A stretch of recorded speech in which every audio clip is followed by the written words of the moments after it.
Nous devons nous battre pour qu'effectivement les Camerounais ne puissent pas être victimes du fait qu'ils n'ont pas été, n'est-ce pas, vaccinés contre cette maladie, ce virus qui handicape, n'est-ce pas, nos jeunes enfants. Et nous, aujourd'hui, avec notre implication, nous pensons que nous allons continuer à sensibiliser, à mobiliser et surtout à conscientiser ces populations qui n'attendent que, parfois, notre message pour adhérer, n'est-ce pas, à ces campagnes que mènent les pouvoirs publics dans le cadre de la recherche du bien-être général.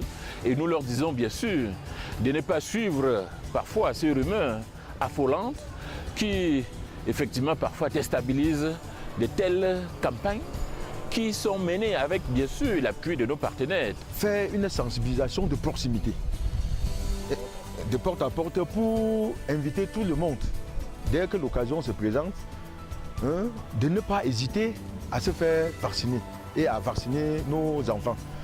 L'avenir de notre pays en dépend.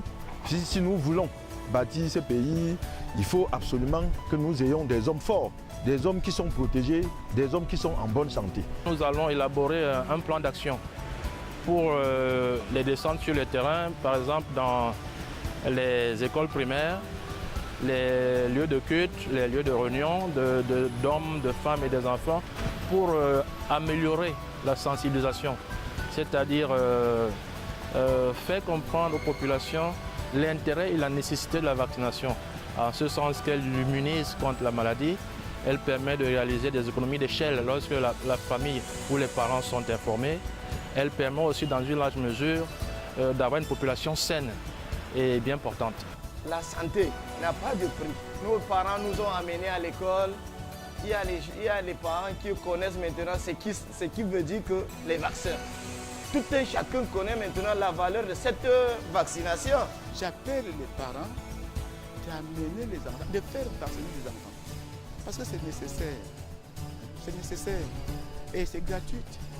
Dans toutes les campagnes de vaccination, puisqu'elles sont composées des populations, des relais communautaires qui sont elles-mêmes nos sujets, nous allons recueillir chaque soir des informations, le feedback de ces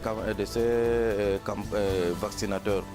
Et je me souviens, il y a de cela un an, j'avais eu un cas dans un quartier où quelqu'un disait que non, on n'entre pas dans sa maison.